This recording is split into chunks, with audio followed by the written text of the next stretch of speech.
What up, y'all? It's your guy Dawson from D&D TV. Thank you for rating, commenting, and subscribing. Everybody who's donated, those of you all who will, you know I appreciate it. All that information is in the description box below. Make sure you go to my other YouTube channel, Dawson Speaks, subscribe over there, and hit the little bell next to the subscribe button so you get notifications when I drop a new video. Now let's get into this topic. All right, y'all. Thanks for clicking on the video. Hope everyone is doing well. Now, this video is for educational purposes. So as I approach this topic with respect, I need you all to please be respectful in my comment section. Thanks. All right, y'all. Now, even in death, Kevin Samuels is being talked about a lot. And this time he's being talked about by Pastor Jamal Bryant.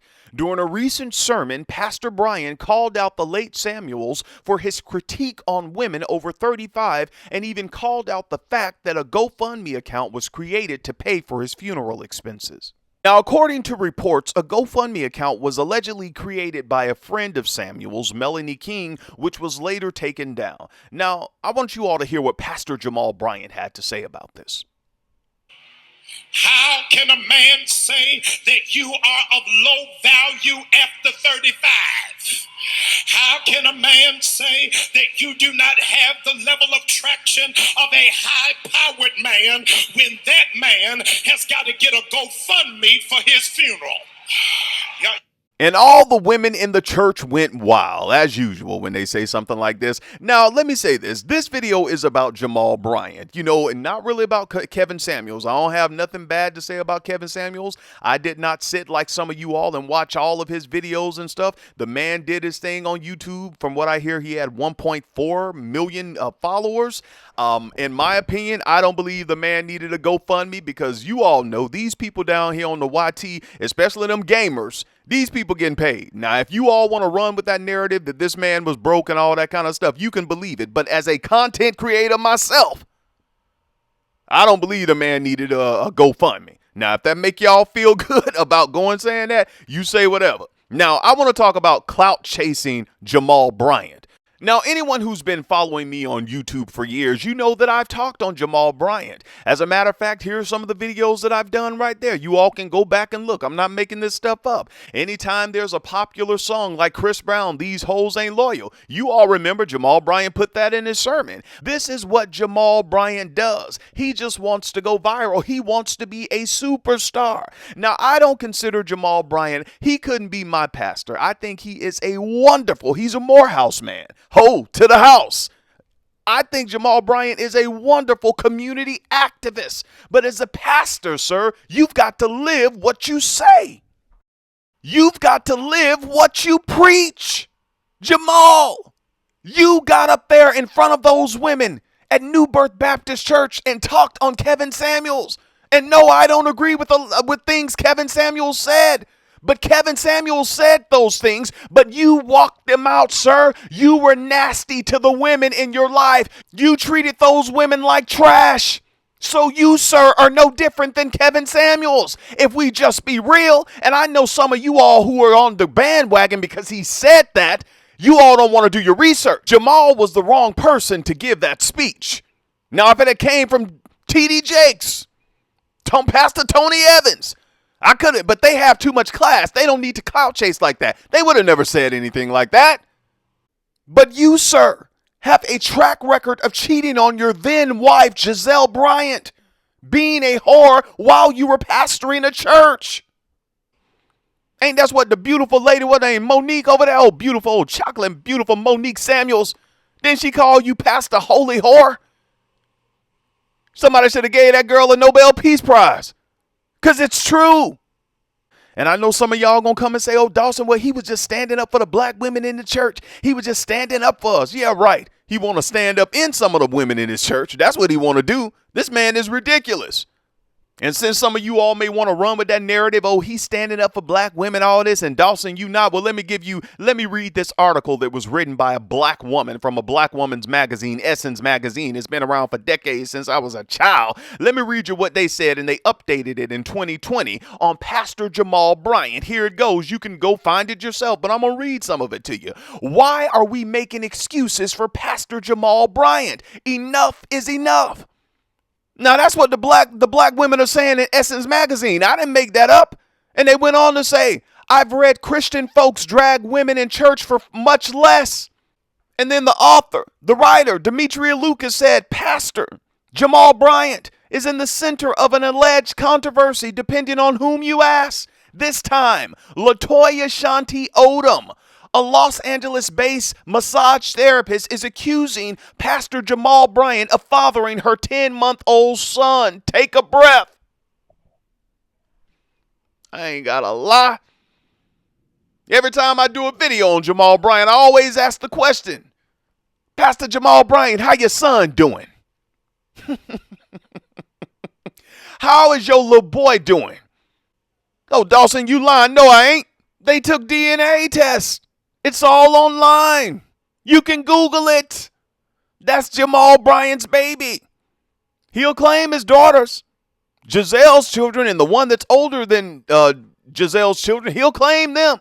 Where your son at? That boy needs his daddy.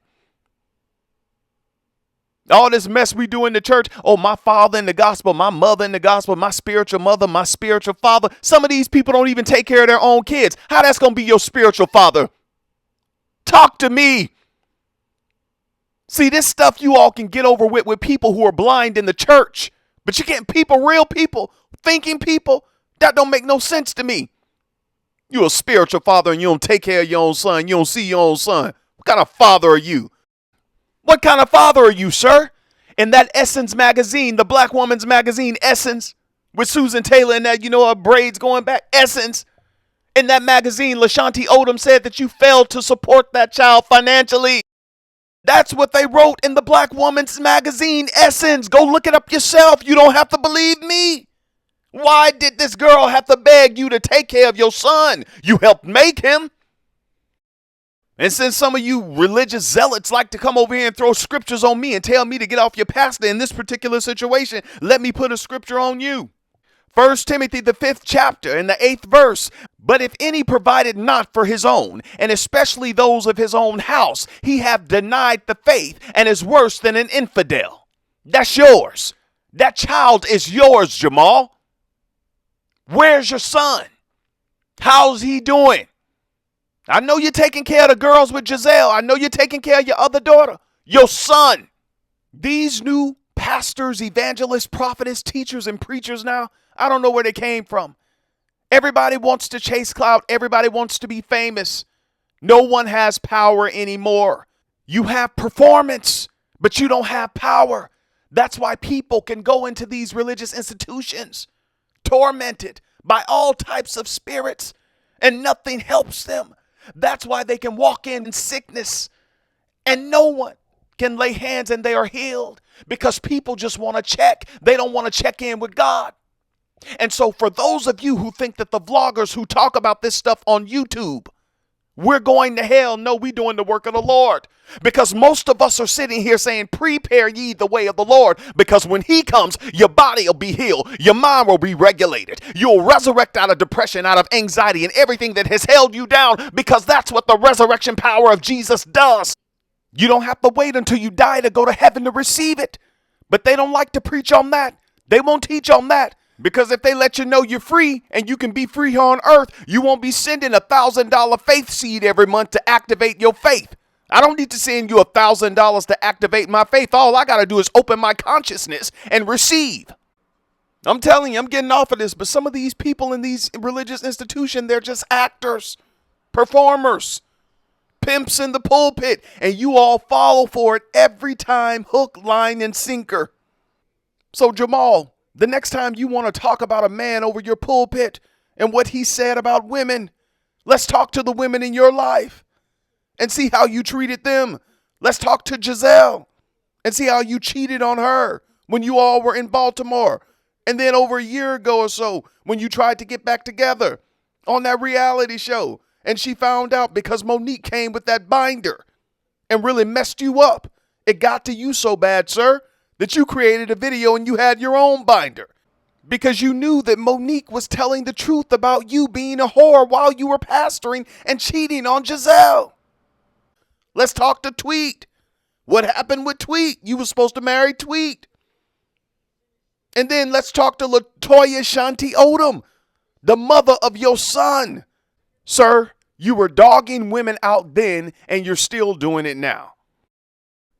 And some of you women who were jumping and shouting in that church, you all need to do your research. A lot of you women in these religious institutions are getting messed up because these men in the church, and especially some of these religious leaders, they're leading the way. They cheat, so your husband cheat. They don't live the life that they preach about, so the men in the church follow suit. Come on, y'all. And then you women, you'll sit there and you'll come down and get mad at us vloggers for telling the truth. And some of you don't even stand up for your children when they say they've been abused in the church. But when you get an STD, you want to come down here and tell, oh, can you do a video on it? Oh, this happened to me. Oh, he cheated on me. No, I can't do nothing. Start your own channel and do it. I've been telling you this for years. Wake up. Some of you are like zombies. It shouldn't take another Eddie Long scandal or a scandal of that magnitude to get you all to see that some of these people are pimps in the pulpit. They have performance. There's no power. Until next time, it's your guy Dawson. Go off in the comments. Let me know what you think about this video. And my condolences go out to the family and friends of Kevin Samuels. Peace.